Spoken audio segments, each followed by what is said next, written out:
नमस्कार। मौसम स्टेशन में आपका स्वागत है। इस बुलेटिन में हम आपको बताएंगे कि आने वाले दिनों में किस तरह की ठंड पड़ने जा रही है, कहां-कहां पर कोहरा पड़ने जा रहा है, किन-किन जगहों पर जबरदस्त बारिश होने की संभावना है। लेकिन उससे पहले अपने सभी दर्शकों से एक निवेदन है कि हमारे चैनल को सब्सक्राइब करिए, इस वीडियो को ज़्यादा से ज़्यादा शेयर करिए और लाइक करिए। तो आइए शुरू करते हैं कि आने वाले दिनों में किस तरीके का मौसम रहने जा रहा है। तो सबसे पहले नज़र डालते हैं सैटेलाइट इमेजरी पर। तो इस समय की ताज़ा सैटेलाइट इमेजरी में 2-3 चीज़ें उल्लेखनीय हैं। यहाँ पर एक हम कह सकते हैं डिप्रेशन बना हुआ है। डिप्रेशन की वजह से बंगाल के साथ-साथ उत्तरी उड़ीसा के इलाकों में घने बादल छाए हुए हैं और यहाँ लाइटनिंग चल रही है। दूसरी तरफ अगर हम देखें तो जो भारत का मुकुट कहा जाता है जम्मू कश्मीर और लद्दाख का इलाका, वहां पर बादलों का पूरा पैटर्न देखा जा सकता है। और ये जो बादलों का जमावड़ा है सिर्फ जम्मू कश्मीर और लद्दाख तक ही सीमित नहीं है, बल्कि ये हम कह सकते हैं कि हिमाचल प्रदेश के इलाकों को भी प्रभावित कर रहा है। साथ ही साथ यहाँ पर अगर उत्तराखंड की बात करें तो उत्तराखंड में भी बादलों की आवाजाही बनी हुई है। एक तरफ हम कह सकते हैं उत्तरकाशी वाला इलाका है जहाँ पर जबरदस्त तरीके से बादल उमड़-घुमड़ रहे हैं। दूसरी तरफ अगर हम देखें तो पिथौरागढ़ में भी वही स्थिति है। और तीसरी तरफ अगर हम जाएँ तो दिल्ली और आसपास के इलाकों की अगर हम बात करेंगे तो बादलों की आवाजाही यहाँ पर भी बनी हुई है। साथ ही साथ उत्तर प्रदेश की बात करें तो वहाँ पर भी बादलों का आना-जाना लगा हुआ है। यानी देश के एक बड़े इलाके में हम कह सकते हैं कि ठंड बढ़ रही है। साथ ही साथ क्या हो रहा है कि बारिश भी हो रही है। और मौसम विभाग का कहना है कि ये जो सिस्टम यहाँ पर बना हुआ है, यानी ये डिप्रेशन कम दबाव के क्षेत्र में तब्दील हो गया है। अब ये यानी पूर्वोत्तर भारत की तरफ चल देगा, यानी पूर्वोत्तर भारत में बारिश की संभावना है। लेकिन इन सब के बीच एक बड़ी खबर ये है कि उत्तर भारत के तमाम इलाकों में कोहरा यानी घना कोहरा पड़ेगा। ये स्थितियां बन रही हैं। अगर हम 6 दिसंबर की बात करें तो चाहे वो पंजाब हो, हरियाणा हो या दिल्ली एनसीआर के दूसरे इलाके हैं, वहां पर कई जगहों पर घने कोहरे की आशंका बढ़ती जा रही है। क्यों आशंका बढ़ रही है, किस वजह से बढ़ रही है, तो उसके पीछे सबसे बड़ी वजह है एक वेस्टर्न डिस्टर्बेंस जो पहाड़ी इलाकों में बर्फबारी दे रहा है और बारिश दे रहा है। और उसकी वजह से क्या हो रहा है, मैदानी इलाकों में तापमान गिर रहे हैं। तो आखिरकार जो मौसम के मॉडल्स हैं वो क्या कह रहे हैं, किस तरीके की भविष्यवाणी दे रहे हैं, आइए उसकी बात करते हैं। किस तरीके से तापमान नीचे गिर रहे हैं, तो सबसे पहले यहाँ पर देखते हैं कि क्या प्रोडिक्शन है, किस तरीके के न्यूमेरिकल प्रोडिक्शन किए जा रहे हैं। और यहाँ पर जो मैक्सिमम टेम्परेचर है अगर उसकी बात करें तो हम कह सकते हैं अगले 24 घंटे में जो मैक्सिमम टेम्परेचर है उत्तर भारत के एक बड़े इलाके में 24 डिग्री सेल्सियस से नीचे रहेंगे कई जगहों पर। चाहे अगर हम देखें तो इसमें लद्दाख, जम्मू कश्मीर, पंजाब और इसी के साथ हिमाचल, उत्तराखंड और हरियाणा, हरियाणा के साथ साथ पश्चिमी उत्तर प्रदेश और राजस्थान के एक बड़े इलाके में। यहाँ पर जो कलर अलग अलग देख रहे हैं ये ज़्यादा ठंडे इलाके हैं। और ये मैक्सिमम टेम्परेचर की यहाँ पर हम बात कर रहे हैं। मैक्सिमम टेम्परेचर दूसरी तरफ देखें तो उड़ीसा और झारखंड के साथ साथ बंगाल के इलाकों में भी नीचे रहेंगे। साथ ही साथ यहाँ त्रिपुरा के इलाके में भी नीचे रहेंगे और इसके साथ साथ अरुणाचल के प्रदेश में भी नीचे रहेंगे। यानी एक बड़े इलाके में जो अधिकतम तापमान है उसमें गिरावट है। देखिए 7 तारीख को भी एक बड़े इलाके में लगातार गिरावट है और ये गिरावट लगातार बढ़ती चली जाएगी। 8 तारीख की बात करें, देखिए एक बड़े इलाके में जो दिन के तापमान है उसमें लगातार गिरावट है। देखिए 9 तारीख की स्थिति हम आपको दिखा रहे हैं। देखिए किस तरीके से कम तापमान एक बड़े इलाके का न्यू नॉर्मल बनते जाएंगे। यानी ये 10 तारीख की स्थिति दिखा रहे हैं और 11 तारीख आते आते आप देखिए पूरा का पूरा उत्तर प्रदेश, यानी उत्तर प्रदेश के ज़्यादातर इलाके, साथ ही साथ पश्चिमी उत्तर प्रदेश, पंजाब, हरियाणा, पहाड़ तो ठंडे हैं ही, साथ ही साथ राजस्थान और इसी के साथ मध्य प्रदेश में भी ठंड बढ़ जाएगी। यानी एक बड़े इलाके में ठंड बढ़ती चली जाएगी। 12 तारीख की स्थिति देखिए किस तरीके से ये जो ठंडा इलाका है और एक बड़े इलाके में तब्दील हो जाएगा।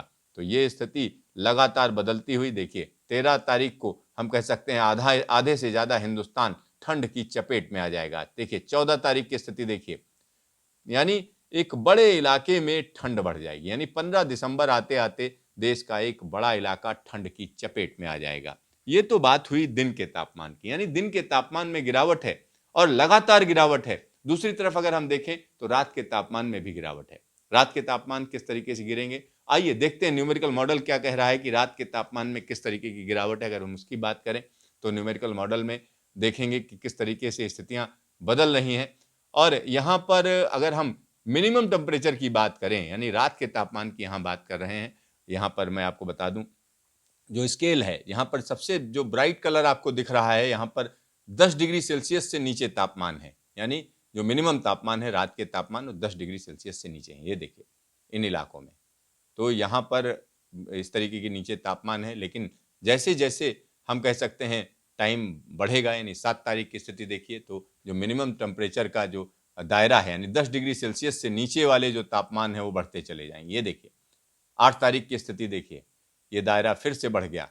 यानी जैसे जैसे समय बीतेगा, यानी 9 तारीख की बात करें, देखिए एक बड़े इलाके में 10 डिग्री सेल्सियस से नीचे तापमान गिर जाएंगे। इसी तरीके की स्थिति 10 तारीख की है, देखिए और भी इलाका है। ये देखिए 11 आते आते क्या हुआ, देश का एक बड़ा इलाका है जहां पर तापमान 10 डिग्री सेल्सियस से नीचे चले जाएंगे, यानी तापमान में लगातार गिरावट है। 12 तारीख को देखिए रात के तापमान किस तरीके से नीचे चलते चले जा रहे हैं, और 13 तारीख तो आप सोच ही लीजिए, देखिए आधे से ज्यादा हिंदुस्तान में जो रात के तापमान है वो 10 डिग्री सेल्सियस से नीचे चले जाएंगे। इस तरीके के प्रोडिक्शंस हैं। ये देखिए 14 तारीख की स्थिति देखिए किस तरीके से जो मिनिमम टेम्परेचर है, यानी रात के जो तापमान है वो लगातार नीचे गिर रहे हैं, यानी एक बड़े इलाके में तापमान नीचे है। तो ये एक हम कह सकते हैं ठंड आने का एक बड़ा संकेत है, क्योंकि जब हम ठंड की बात करते हैं तो दिन के तापमान भी नीचे गिरने चाहिए, रात के तापमान भी गिरने चाहिए। तो यहाँ पर जो न्यूमेरिकल मॉडल्स हैं या मौसम के जो मॉडल्स हैं वो दिखा रहे हैं कि 15 दिसंबर आते आते आधे से ज्यादा हिंदुस्तान में रात के तापमान 10 डिग्री सेल्सियस से नीचे चले जाएंगे, यानी कड़ाके की ठंड पड़ने जा रही है। बात यहीं तक सीमित होती तो कोई बात नहीं थी, लेकिन हो क्या रहा है, रात के तापमान 10 डिग्री सेल्सियस से नीचे जा रहे हैं और यहाँ पर जो नमी है उसकी मात्रा बढ़ रही है और साथ ही साथ हवाओं की रफ्तार कम हो रही है। इन स्थितियों में कोहरा बढ़ने की पूरी संभावना है और मौसम विभाग इसका प्रेडिक्शन भी दे रहा है। तो चलिए मौसम विभाग क्या प्रेडिक्शन दे रहा है, आइए हम आपको दिखाते हैं कि मौसम विभाग क्या कह रहा है। मौसम विभाग जो कह रहा है वो आप देखेंगे, जब न्यूमेरिकल वेदर प्रेडिक्शन के जो मॉडल्स हैं जिस तरीके से वो दिखा रहे हैं कि क्या होने जा रहा है, और जो फोरकास्ट दी गई है उसमें अगर हम देखें तो यहाँ कहा जा रहा है जो डीप डिप्रेशन है वो और कमजोर होता चला जाएगा, वो तो आगे चला जाएगा। रेनफॉल वार्निंग है 5 दिसंबर की जगह जगह पर। 6 दिसंबर की अगर हम बात करें तो ये स्थिति है।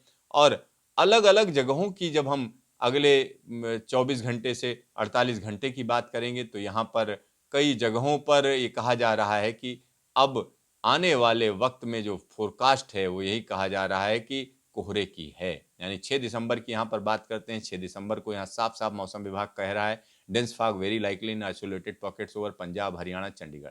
पंजाब हरियाणा और चंडीगढ़ में कोहरा बढ़ जाएगा, ये साफ साफ कहा जा रहा है। 7 तारीख की बात देखिए, डेंस फॉग यहाँ पर भी कहा जा रहा है, असम मेघालय नागालैंड मणिपुर मिजोरम त्रिपुरा। 8 तारीख की बात करें, 8 तारीख को भी डेंस फॉग है असम मेघालय नागालैंड मणिपुर मिजोरम त्रिपुरा में।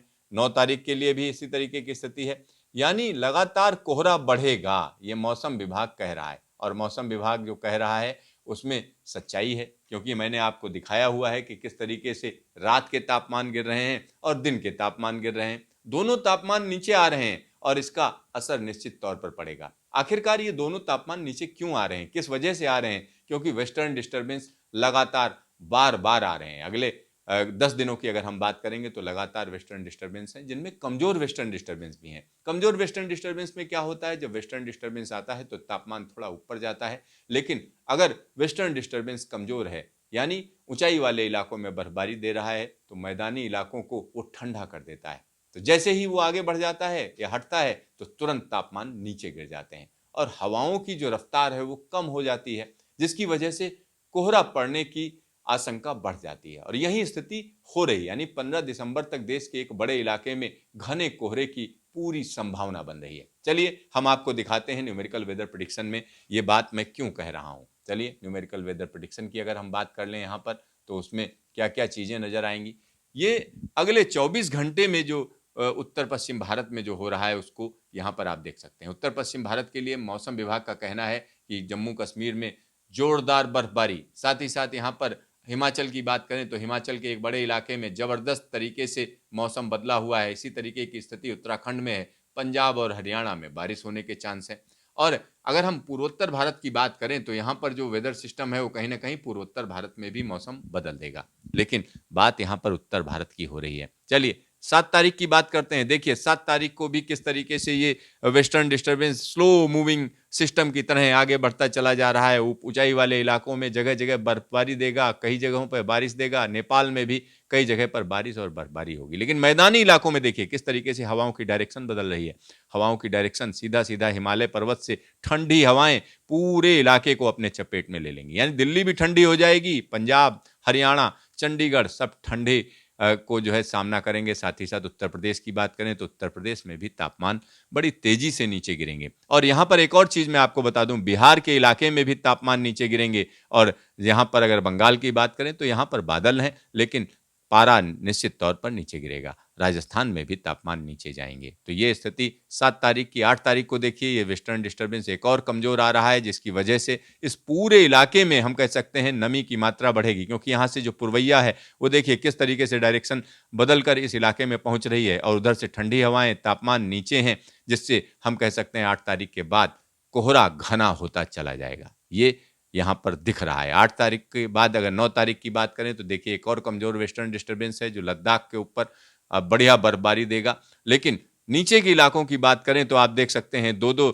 सर्कुलेशन बने हुए हैं, जिसकी वजह से यहाँ पर नमी की मात्रा बढ़ेगी और ठंड तो वैसे ही है। यानी 10 डिग्री सेल्सियस से नीचे तापमान है। हवाओं की डायरेक्शन कहीं ना कहीं कंफ्यूज है, और कंफ्यूज होने की वजह से हम कह सकते हैं कि जो इनकर्जन है मॉइस्चर का वो बढ़ जाएगा, और इनकर्जन बढ़ने के साथ ही साथ घना कोहरा शुरू हो जाएगा। यही स्थिति 10 तारीख को देखिए कमजोर वेस्टर्न डिस्टर्बेंस आगे जाएगा, और इस पूरे इलाके में अगर देखिए सीधा सीधा नॉर्दर्ली चल रही है, यानी पंजाब, हरियाणा, दिल्ली और राजस्थान में कड़ाके की ठंड। और 11 तारीख आते आते ये स्थिति और खतरनाक हो जाएगी, यानी फ्रीजिंग टेम्परेचर चले जाएंगे, जबरदस्त तरीके से तापमान नीचे जाएगा। और 12 तारीख को आते आते स्थिति और बिगड़ जाएगी, यानी कड़ाके की ठंड पड़नी शुरू हो जाएगी। 13 तारीख को देखिए किस तरीके से यहाँ से वेस्टर्ली तो इधर से चल रही है, ईस्टर्ली इधर से चल रही है, यानी घना कोहरा हम कह सकते हैं गंगा यमुना के मैदानों में 13 तारीख को। और 14 तारीख को एक और कमजोर वेस्टर्न डिस्टर्बेंस, मतलब कि पूरे इलाके में घने कोहरे की मार बढ़ती चली जाएगी। 15 तारीख को एक और कमजोर वेस्टर्न डिस्टर्बेंस। तो कुल मिलाकर बार बार वेस्टर्न डिस्टर्बेंस, और वो भी कमजोर। कमजोर वेस्टर्न डिस्टर्बेंस क्या करते हैं कि ठंड को लाते हैं। जैसे ही वो आएंगे तो तापमान थोड़ा ऊपर बढ़ाएंगे, लेकिन उसके बाद क्या होगा, जब वो आगे बढ़ेंगे तो हवाओं की डायरेक्शन बदल जाएगी। एक और बड़ी चीज हो रही है अगले 10 दिनों में कि इसमें ईस्टर्ली विंड्स भी चल रही हैं, यानी ईस्टर्ली विंड्स कहीं ना कहीं नम हवाएं लेकर आती हैं। इसका सीधा सा मतलब है 8 तारीख के बाद पूरे के पूरे गंगा यमुना के मैदानी इलाकों में घने कोहरे की आशंका बढ़ जाएगी, यानी कई जगहों पर घना कोहरा लोगों को परेशान करेगा। इस पर नजर रखनी होगी। तो देखते रहिए मौसम स्टेशन, फिर मिलेंगे दोबारा।